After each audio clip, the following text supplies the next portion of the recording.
Hello and welcome to episode 15 of the workshop presented by Aplin Martin. I'm your host, Julian Cesario. As cities continue to grow outwards and upwards and population rates have grown within Toronto at an all-time high, the stress on transportation and people moving has never been more. Today I'm very happy to be joined by two of the men leading Aplin Martin's transportation division, Steve and Saavin. How are you both today? Good, thank you. Thank you for having us. Yeah, I'm good as well. Thanks for having us. It was awesome to have you guys here. Like as I mentioned, transportation, one of the most hotly debated topics. So I'm looking forward to this one greatly. I'd like to start if you guys could each give me a brief background about yourselves. What's your current role? Where'd you grow up? Where'd you go to school? And how long you've been in the industry? Sure, yeah. Well, thanks again for having us. Steve Carney, I've been in the industry now for 25 years. I went to UBC, grew up in Ontario, moved out here to go to school, and I've been working out here ever since. So did you go to high school back in Ontario as well? Yeah, in London, Ontario, high school, and then out here for university.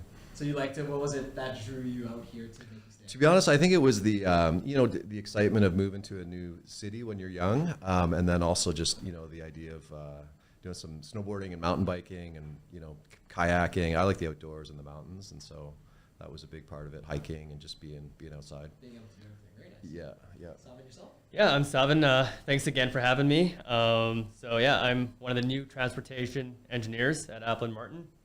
I've been here for about 3 months now. I bring about 10 years of experience, mostly in multimodal transportation. I went to school at UBC, UBC Okanagan, so in Kelowna. Okay. Graduated in civil engineering in 2016. I grew up in Merritt, so it's a small town. And it's just the junction. It connects to Kamloops, like Kamloops, Kelowna, the Lower Mainland. So we all grew up in one little area. And then in middle school, high school, moved to Kelowna. We had a family business there. And did my schooling. And then when I graduated, moved up north, worked in Grand Prairie for the city, spent some time there, and then came to the Lower Mainland and been here ever since. Very nice. So always been based out of BC then, basically. Yeah, mostly BC, and about a couple years in Alberta. Any thoughts of moving elsewhere in Canada or anywhere else, or just you know what? Stay too? I've always thought about it. If it was up to me, I'd be in Alberta right now. Okay. But no, we have a great opportunity here in BC.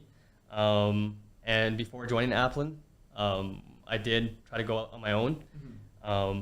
But my family's here, my partner's here, so.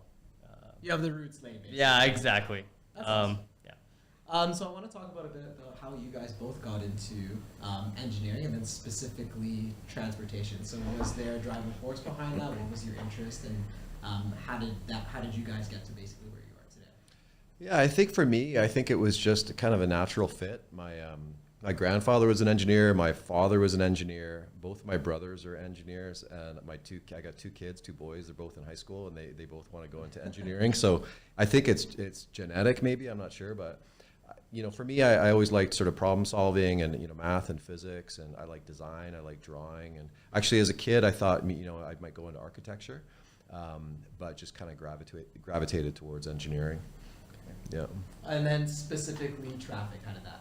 That was a little bit by accident, to be honest. I wasn't really planning that in university, but I think it just, sparked my interest. I was offered, a position as a traffic engineer when I graduated, and I took it, and it just, I liked how, it's quite dynamic, and big challenges in terms of, trying to improve the transportation system within cities, and just there's different opportunities around trying to make it more sustainable and things like that, and just trying to improve safety. I find that there's a lot of it can be quite rewarding, the different aspects of it.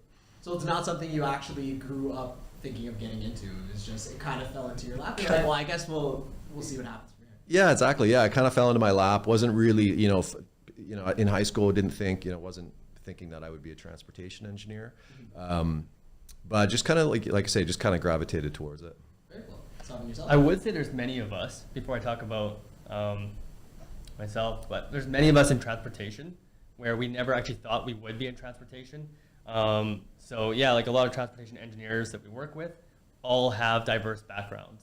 For myself, when I was graduating, I had no idea what I wanted to do. I'm the first one in my family to go to university. So when I was in grade 11, grade 12, I worked in a restaurant. I thought I would, see the restaurant life, maybe move abroad, go for that one Michelin star, see what happens. Yeah. Near grade 12, I had no idea. I hated spending time in school.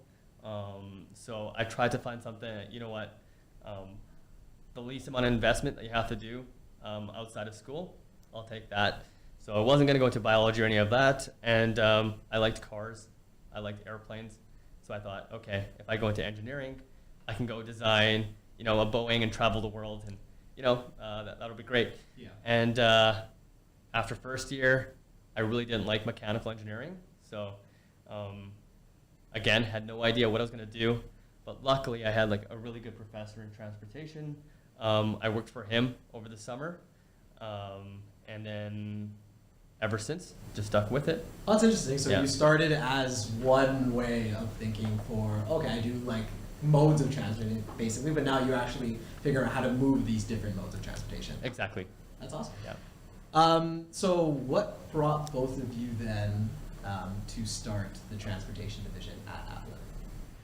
Yeah, well, great question. Well, a colleague of mine, a friend of mine, introduced me to David Chan, the president of Aplin. And, we immediately realized that there's a big opportunity to bring transportation into the mix in terms of the services that Aplin offers. And so I just think just really great synergies between, transportation engineering and services and, planning with what Aplin already does and adds a lot of value to their existing clients and existing services. And so it's just a really good kind of natural fit. And we just, thought that this is, too good of an opportunity to not pursue. Very cool. Yeah, and for myself, I spent a good chunk of my career in the public sector. I never thought I'd leave. But after the pandemic, there was a lot more investment into multimodal infrastructure. And on the public side, I was only overseeing like a lot of designs that the consultants would make. Yeah. The The review process. Yes, exactly. The review process, and a lot of it was same old. Like there was, I felt like there was a need to, we needed something different in the market, and that's when I felt, I need to go to the private side and experience that, right? Because I do care about our communities, Yeah. and I feel like I can contribute. So kind of also taking a lot of the different ideas that you've seen and the knowledge that you think you can bring now to the project. Exactly. You're the one that's actually going to be producing the design. Exactly. Yeah. And so for myself, after leaving the public sector, I was trying to find, a spot where I could really invest, what I care about and work on that. And I had a couple of other gigs before Aplin, but they're just the synergies. I had an opportunity to meet Derek and Steve, Yeah. and I felt like we really connected. And Aplin, I've known Aplin for quite a while. My parents were a client of Aplin, did some land dev work in Kelowna. My sister's with Aplin. So I just saw, I saw her graduate, she was a junior engineer, and just to see where she is today, Aplin just did a very good job at investing in her. Yeah. And now she's just very independent. She's really good at what she does, and she's a future leader. So, I believe in the organization. I believe in the people. Yeah. And when you believe in the people, So it's like a you go natural all flow. in. Yeah, exactly. Awesome. Now let's talk about the actual topic that we're going to be getting down to today, transportation engineering and traffic. So let's get high level about if you guys can define that. What is traffic engineering and transportation? It's a great question. It's a very, we could talk for a long time about what traffic engineering is and transportation engineering. It's very, well, well, it's multimodal to start, so it includes more than just vehicles. It's transit, it's cycling, it's pedestrians, and in terms of road infrastructure, it involves everything from the planning through the conceptual design and prelim and detail design and construction and asset management, and road safety is a big part of it as well, and operations. And so in transportation engineering, there's an opportunity to really specialize in any one of those areas. And so, for example, I've met a lot of people that specialize on the planning side, or you can specialize on the operations side, or the design, or the road safety. So there's many different areas of the practice. I think for us, one of the things that I really like is just the diversity of being able to be involved in all those different areas. And that's one of the nice things about having a small team, is that we, some of our projects are more like, let's say there's more of a focus on active transportation or, traffic calming, whereas others are, highway design projects. We've got, some that are more on, pedestrian realm, traffic impact studies.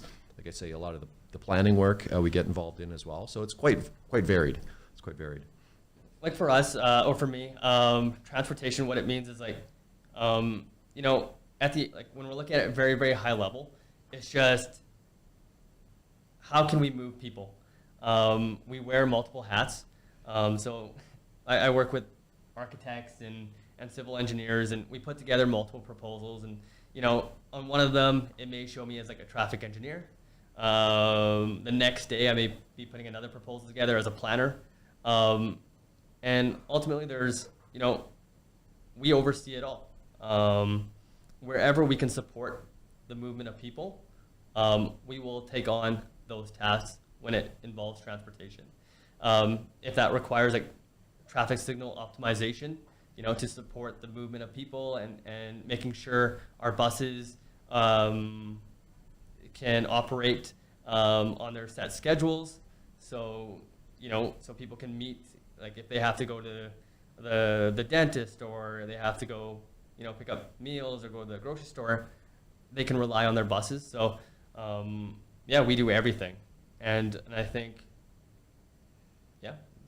that's about it. Yeah, no, that's great. Okay. No, it's very refreshing to hear that again, that it's more than just red lights and green lights. Obviously, that you obviously have to deal with. It's a lot more complex. Like you said, there's tons of different modes and tons of different variations that go into the complexities of what makes a city move and what actually moves people. Now I want to ask just a quick question about different project types and responsibilities. So what are different aspects of projects that you guys would get into, say, for like a traffic project that you guys have seen recently? Oh, sure. Yeah, well, like we've said, it's quite varied. So, for example, I'm working on a large highway design build project. And so on this project, it's a highway interchange on Highway 1 on the Trans-Canada in the Lower Mainland here. And the first stage of the project is to basically develop the optimal interchange concept.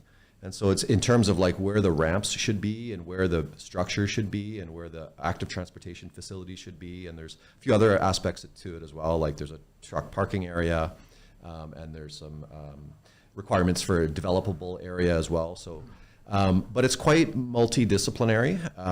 We've got utilities, we've got geotech, we've got structures, we've got environmental, we've got construction people looking at, what the cost implications are. We've got sort of the multimodal specialists. We've got the highway design people. So it's very multidisciplinary. On other projects, it can be really just focused on transportation, where we're doing it really just the two of us, and that are not as multidisciplinary. And so on those ones, a good example would be like a traffic impact study. So that's where a developer is proposing some type of land development. Maybe it's multifamily or commercial, or and as part of that process, they are required to prepare what's called a traffic impact study that gets submitted to the municipality for approval as part of that development application. And so we call it a TIA, which is traffic impact assessment. And so those types of projects, like Saavin said, we can be the the traffic engineers, but we're also the project managers, and we'll do like some conceptual design work, and the report writing. So the technical writing will present the results to the client, and in some cases the municipality. So it's pretty varied. And then we've got other projects in between where it's, it's not like the highway design build project, but it's a bit more complex and multidisciplinary than the simple sort of TIAs. Often there's lots of different stakeholders as well. So we usually get involved in like stakeholder consultation with the public, and just other groups, whether it's like environmental or utility, utility owners or property owners, things like that. So it's it's quite varied. I mean, it's almost like no two projects are the same. Or the exact same. Yeah. And that's good to hear. So then you're working a lot then, not just with the private side, but a lot of the times with the municipalities as well. Yeah, correct. Yeah. So in my previous role, I was actually working for local government, and so I did a lot of work with mayor and council and presenting, projects to mayor and council for basically for endorsement, and then again working a lot with the public to just to do that consultation piece. So yeah, it's like I say, there's quite a lot of variety. Yeah, and a lot of the work we do, there is a lot of overlap. So you may be starting off working maybe a land dev project, land development, and you're working for your client, but a lot of our findings, they do get presented to the municipality, and then we are supporting them. So now we're supporting the municipality on how we can support the built environment, and so there's a lot of back and forth. And a lot of the work we do is I think it's like 50-50 as well.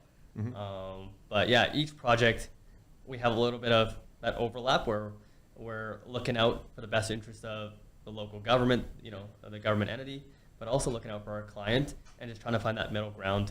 So, like there's some disciplines where, you're just it's strictly private, it's a private project. Yeah. That's it. And there's a strict public project, but for us, it's kind of like a blur. And it goes back and forth. It's kind of a blur, and really at the end of the day, like I think we're trying to, understand all the inputs and then figure out what the optimal solution is.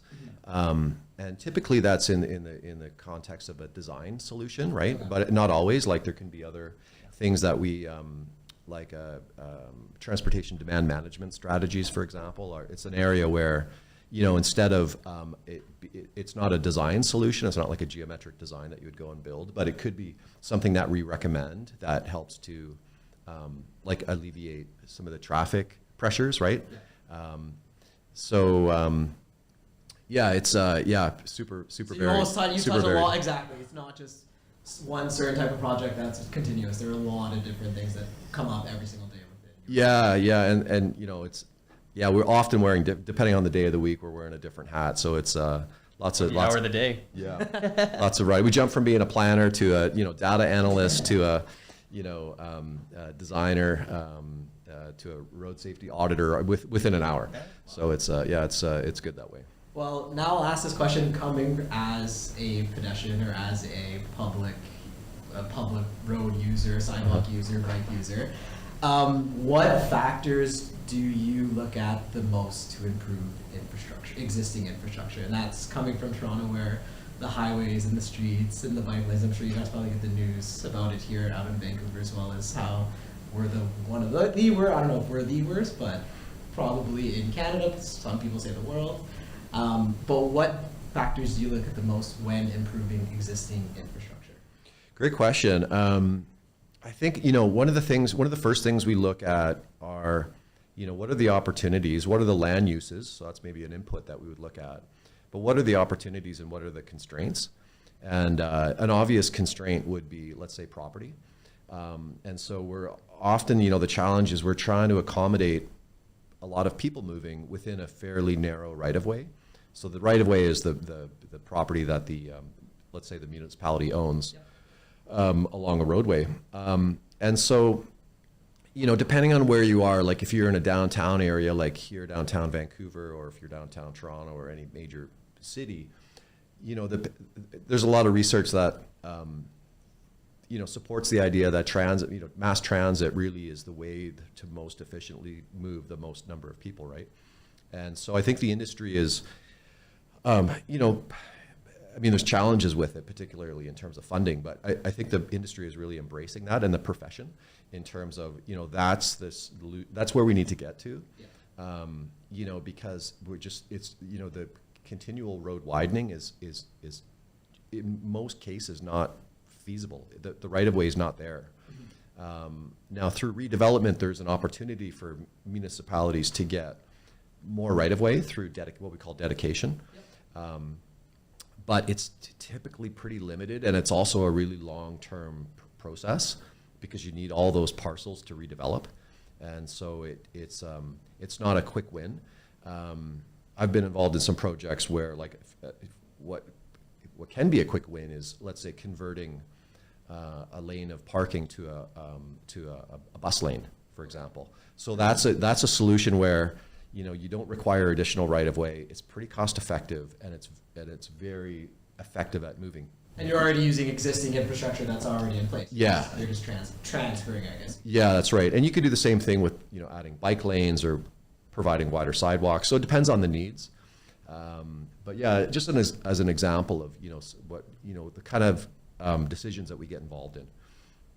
Yeah, and I'm just gonna build upon, when Steve was talking about the quick wins piece. So yeah, whenever I'm on site and I'm looking at the existing conditions, my focus, I kind of have 3 pillars: safety, accessibility, and reliability. So if there's any improvements that can be made, the first thing I would look at is, like, safety. Like, is it safe? Look at how people are moving, whether you're walking, you're cycling, taking the bus, you're driving. Is it safe? Yeah. Okay. Is there anything that we can do that is quick, cheap, and easily implementable to improve safety? Accessibility is another piece. For us, we're very fortunate that we're fully mobile, right? But there's others that have limited mobility, whether they're on a wheelchair or vision impairment. Yeah. How would they react in that environment? Is there any way that we can support them, right? That's another piece I would look at. And then reliability is something that we focus on a day-to-day basis. And that's pretty much ensuring, let's look at vehicles, for example. If there's a lot of congestion, our buses are just stuck in traffic, right? Doesn't actually work. Yeah, exactly, right? So, like, if buses are stuck in traffic and it takes forever to get from point A to point B, people are just going to jump in their own cars, go to wherever they need to go. So is there anything we can do to support road users as well, those that are driving, to speed up the road, to speed up our buses? Do we need more buses on the road? So those are the kind of things that I look at. That's an interesting point that you made too, because, like you had mentioned before, mass transportation is a way that obviously moves the most people. But like you just said, if the mass transportation isn't actually moving people, then they're just going to go back. They're just going to revert to how they were moving in the first place. Yeah, yeah. So yeah, I mean, really the objective is to make the transit at least competitive with auto use or faster, right? So if you're in, let's say you're in a city like New York, if you go to New York for the weekend, you don't rent a car and drive around, right? Because it would take forever. You're way better off just hopping on the subway, and and there's lots of cities there's lots of examples of cities like that, right? So for transit to be effective, the buses can't be stuck in traffic. Otherwise, it's going to be, it's going to have a very limited ability to attract people out of their cars, right? Which is the main goal for it all. Which is the main goal. That's right. That's really interesting.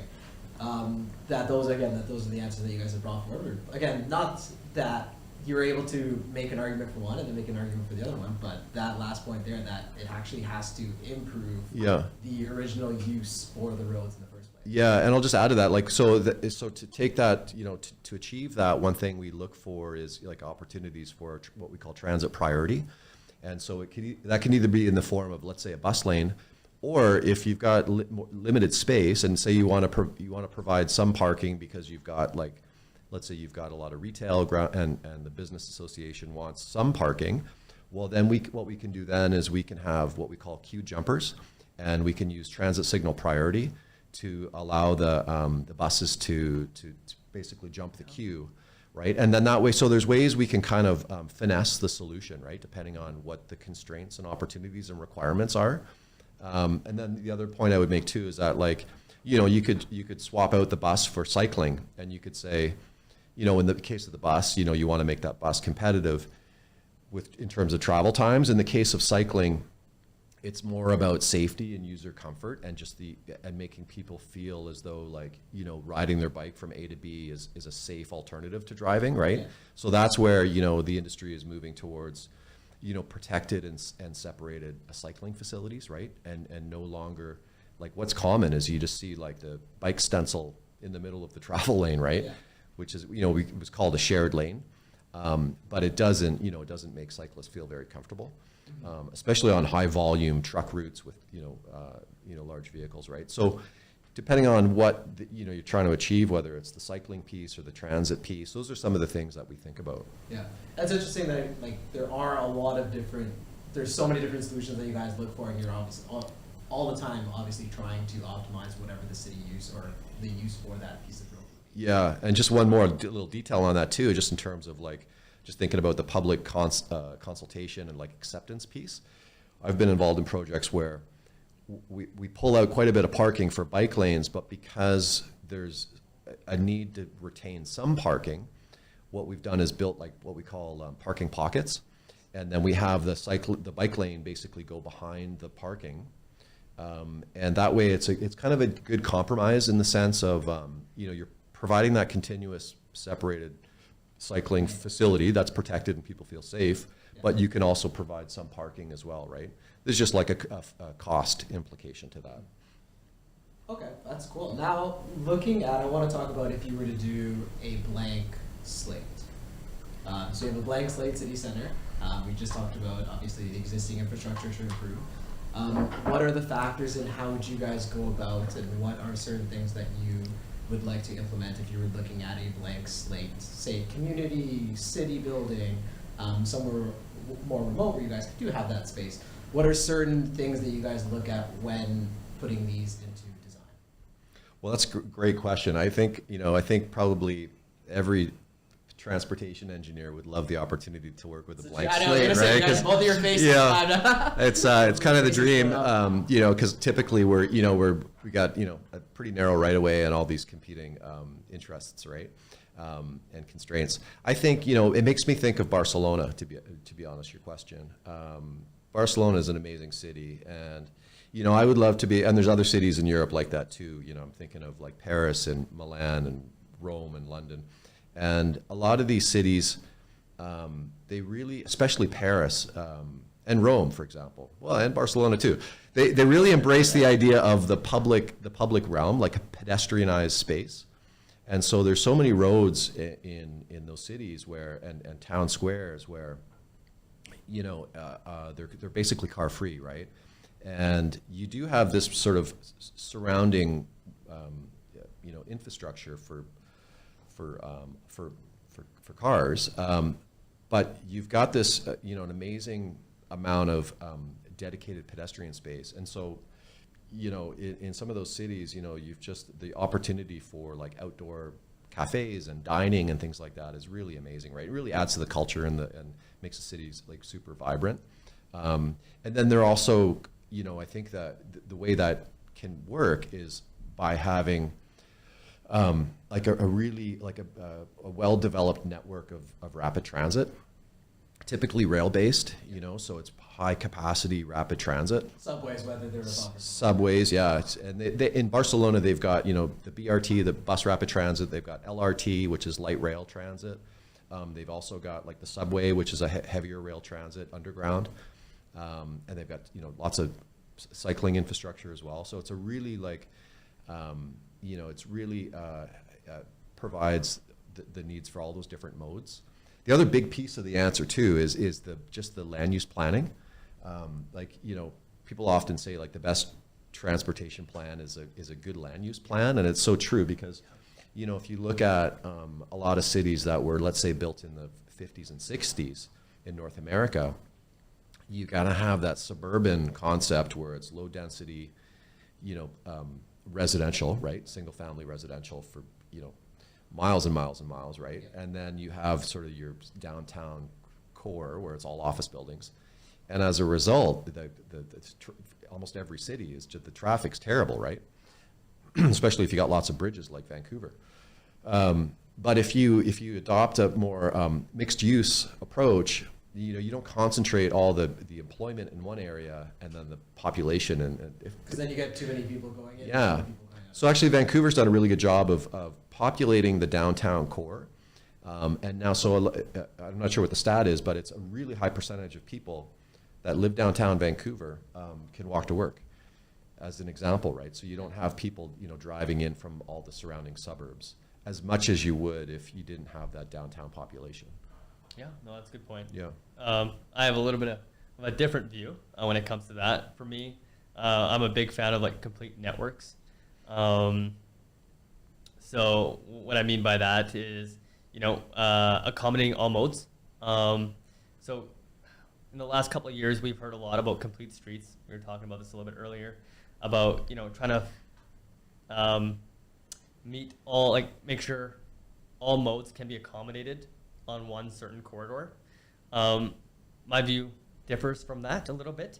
And I'm a big believer of looking at it from like a network perspective. So looking at all the roads that come in, all the roads that come out. And there's certain corridors where we emphasize pedestrians. So larger walkways, typically where we have like restaurants and bars. If you want to go from one, like if you're bar hopping, for example, you want to have the wider walkways just in case you're stumbling a little bit and you want to go from one to the other. It's safer that way. Exactly. But also like, and have certain corridors where, if you're looking at the big area plan and you see like those big cycling maps, just try to have that connectivity. So instead of trying to focusing on cycling on every single street, maybe there's certain corridors where you emphasize cycling. And you know what, like, we can't get rid of cars. In an ideal world, we do. But like, for example, like Handy Dart, which is those buses that, that seniors or those with disabilities or accessible needs can call to take them to the grocery store or take them to the doctor's appointment. We still need to provide road space for those vehicles to make sure they can make their appointments. There's certain corridors that we need to focus on goods movement. So if there's big trucks and if you have a lot of restaurants, there's food that needs to be dropped off. So by trying to fit everything into each roadway, it just doesn't make sense because there's a lot of give and take, right? So my view is just there's looking at it from a network and just trying to emphasize whichever corridor makes sense for which mode. Yeah, exactly. Exactly. And in some cases it doesn't make sense to have, let's say, your cyclists on your major arterial if you've got a parallel alternative that's lower volume, lower speed. So those are some of the opportunities that we would look for, right? And actually Vancouver's got a good example of that on Broadway, where there's no cycling infrastructure, right? The cycling route is called off Broadway, which is just a block to the south, parallel to Broadway, right? And that's where it's more of a traffic calmed environment. That's again, lower speed, lower volume, lots of traffic circles, and just a very different feel to the Broadway corridor, which is a major transit corridor, goods movement. So you got a lot of bigger vehicles, high volumes.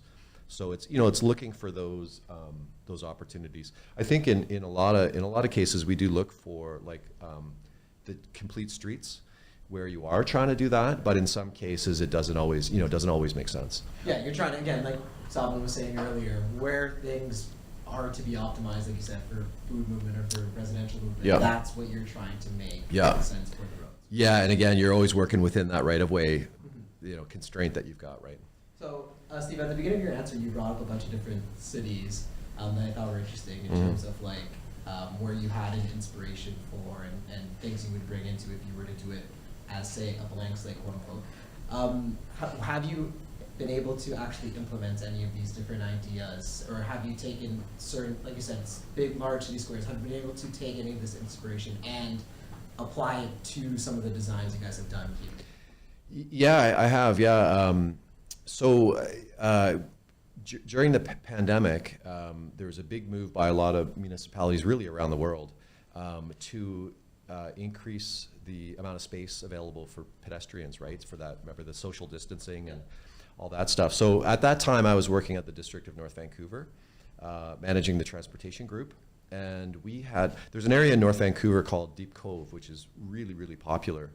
What happened for us on the North Shore is that when that pandemic hit and a lot of things shut down, and people were really looking to get out and to get into to use the parks, like, so the visitation at parks shot up, like it was up like almost 100%, kind of overnight almost. It was incredible. But in Deep Cove, there's a few cafes and sort of restaurants where there was an outdoor area, but it was really constrained. And so what we did as part of the pandemic and as a response, initially as a pilot project, and it's now permanent, we removed a lane of parking and a travel lane. So we were able to take like a 2.5 meter sidewalk and make it about almost 10 meters wide. Oh, wow. So a big, for the full length of the block. And so it became super popular. Like it was, we had picnic tables out there, and people could kind of just have their coffees outside, and because no one wanted to sit inside. In fact, a lot of that at the time that you weren't allowed to have your coffee inside. It was like takeout only. And so it was really embraced well by the community, both residents, visitors, the businesses.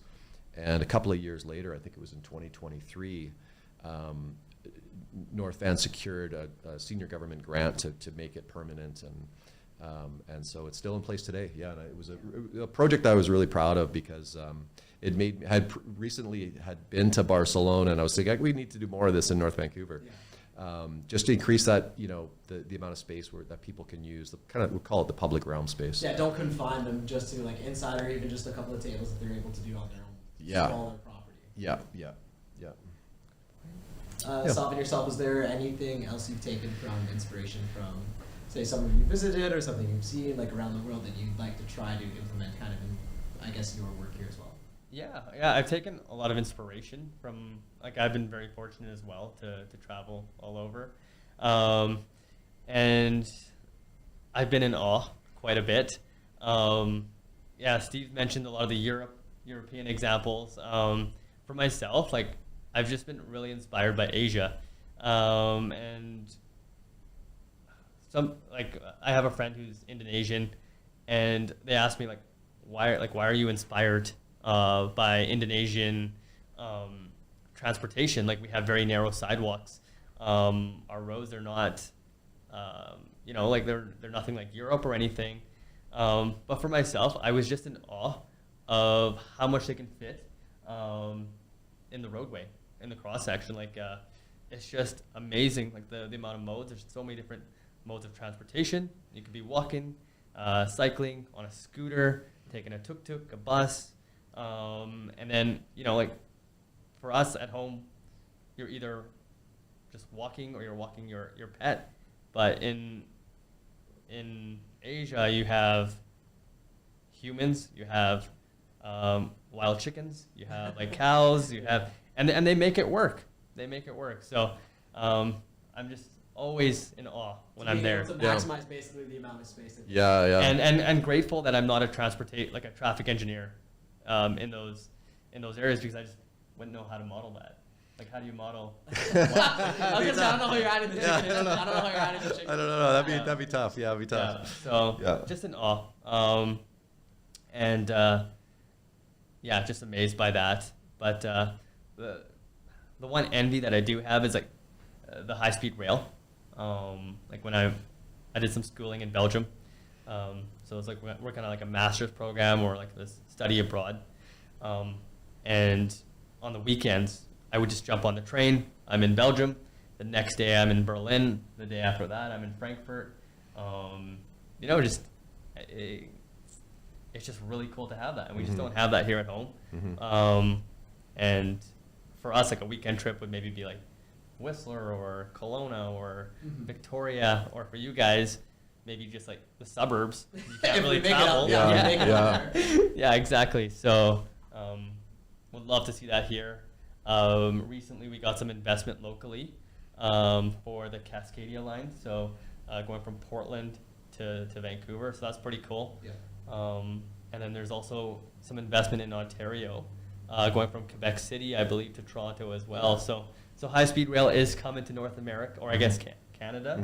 They do have some of it in the U.S., but it's exciting. Yeah, going back to your question on the blank slate, like that would be, the ideal scenario would be, you have these high-speed rail,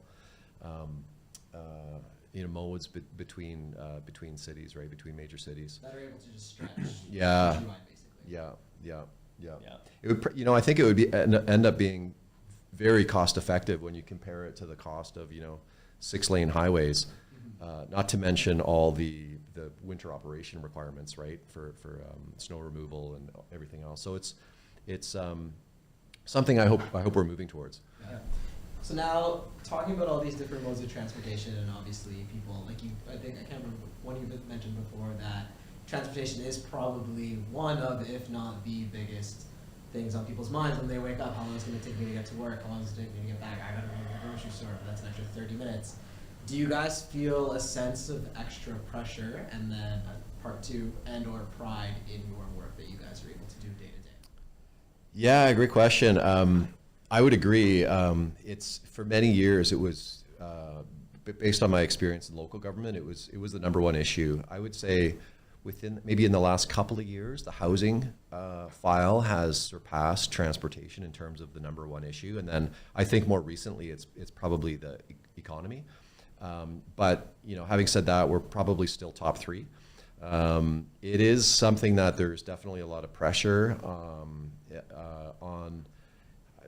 governments to ensure that the transportation system is safe and accessible, efficient, fast moving. But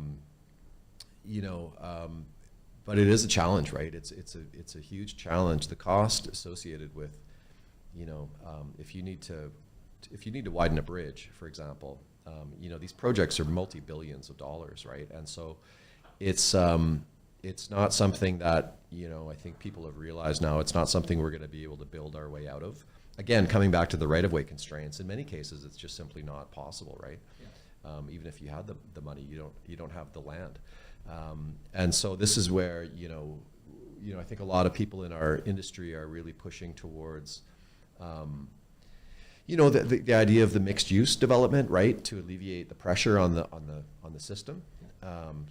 Like coming back to Vancouver, people walk to work downtown in the downtown area, but then also the transit piece, the multimodal piece, the complete streets, making people feel as though it's safe to ride your bike around. I mean, that's something that again is a challenge, and you do feel pressure, to because in local government you get a lot of feedback from the public, right? And if people don't feel safe about something, they let you know. Yeah. So it's so you're aware, you're definitely aware of what the expectations are, and the risks, and so it's you feel that, but at the same time it's a big opportunity to provide improvements, right, to the city, and so it can be very rewarding that way too. Yeah. Saavin, anything to add to that? Do you feel any Yeah. sort of sense of pressure or pride? Yeah, definitely do feel a little bit of pressure. Like I said earlier, transportation has a direct impact on people's quality of life, and we were talking a little bit earlier today about there's certain times of the day where you won't even consider leaving the house because you're going to be stuck in traffic. You're not going to be able to get anywhere, and it's unfortunate. It's unfortunate that, we're in that position where there's certain hours of the day that we can't even consider going places because you're just stuck in gridlock, or the buses are stuck in traffic, or, we don't have the infrastructure in place. So I do take that upon myself sometimes, even though a lot of it's out of my control, but it's unfortunate that we're in that position, but there's a lot of opportunity now. Exactly, to make the Exactly. to build on and Yeah. to actually make Exactly. an improvement for the future. Yeah, I was involved in some consultation through a rapid transit project, and we worked with a lot of businesses. It was the North Shore Rapid Transit initiative, and we worked with a lot of businesses. And what we heard was that, well, one thing we knew was that the congestion really does impact people's quality of life, and the amount of time they can spend with their families, for example, right? But what we heard from businesses was that it really impacts their ability to attract and retain staff. And so it can really constrain the economic health of an entire region. Yeah. And so, it's very dynamic in that sense. There's a lot of aspects to it and a lot of different perspectives. And so, we just, try and do the best with, the available funding and available right away. And again, this comes back to what options are realistic and what are, what's implementable, right? What can we actually do? Exactly, because you can't change the world overnight, right? But No. you're using to the best of your ability what you're able Yeah, and how could that's right, yeah, and how can we make it better given the tools that we have, right? And I'd like to ask you that next, actually. So looking towards the future, what do you two plan on doing, not only obviously within your designs and stuff like that, but within Aplin and your team, and how do you guys plan on growing? What's your outlook for your team specifically, and then for traffic into the future? Yeah, great question. I mean, for us, we're in growth mode, so we're a small, young team, but we're growing, and so we're actually recruiting right now, and so we're pretty excited to grow the team. In terms of where we expect the business to go, it's really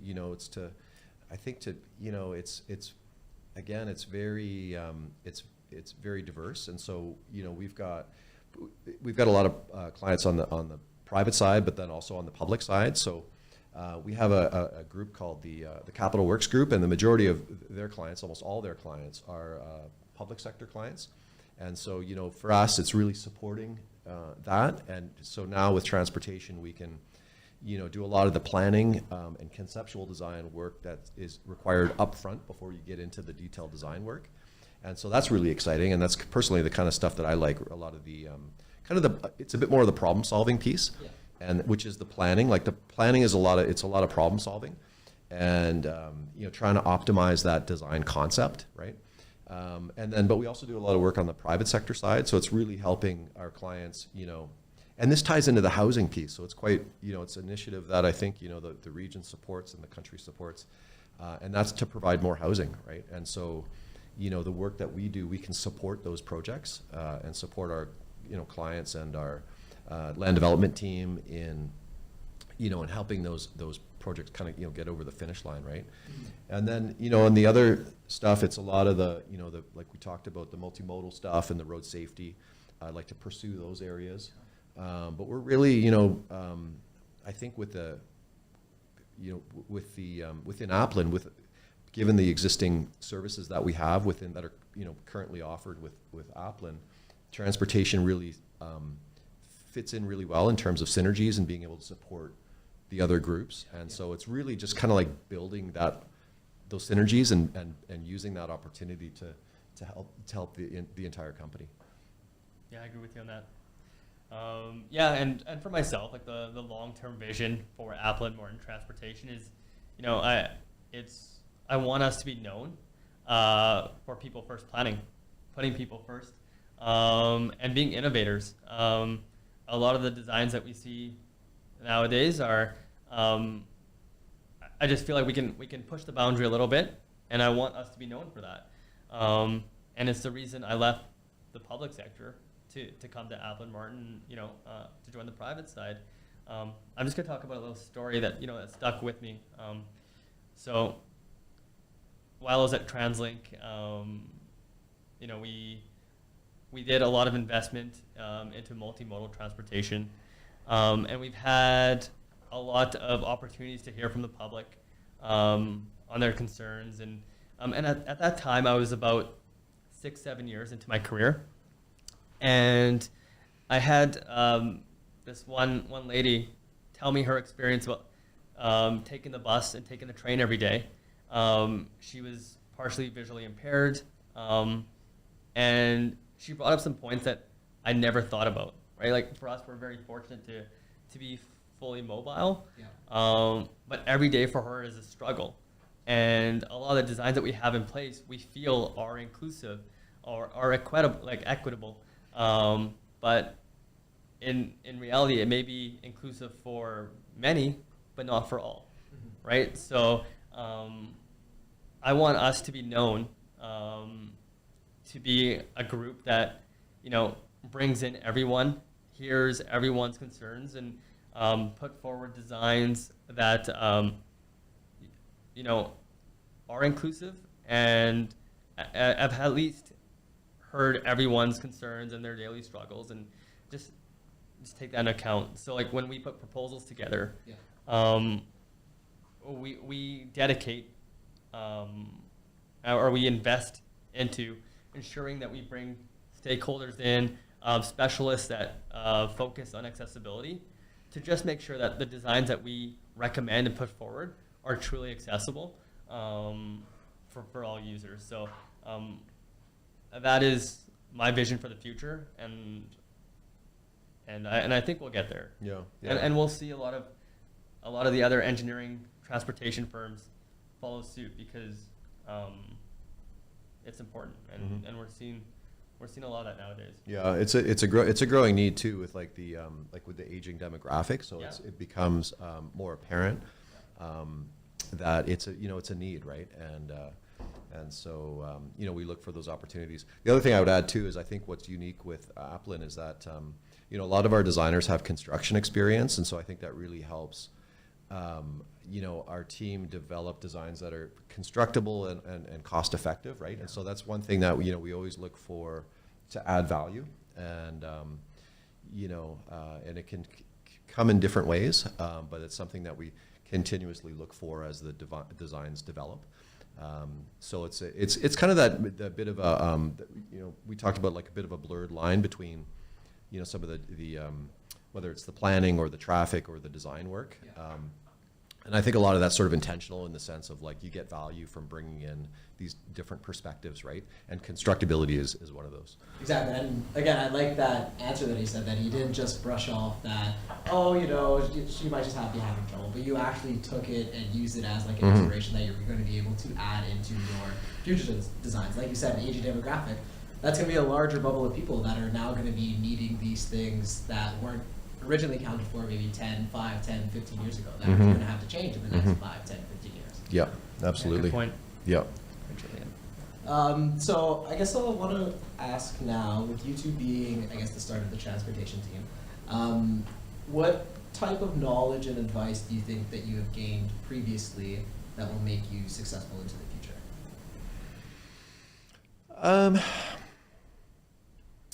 I think, one thing that I learned, and I think I learned this a lot through my experience with local government, and that was, I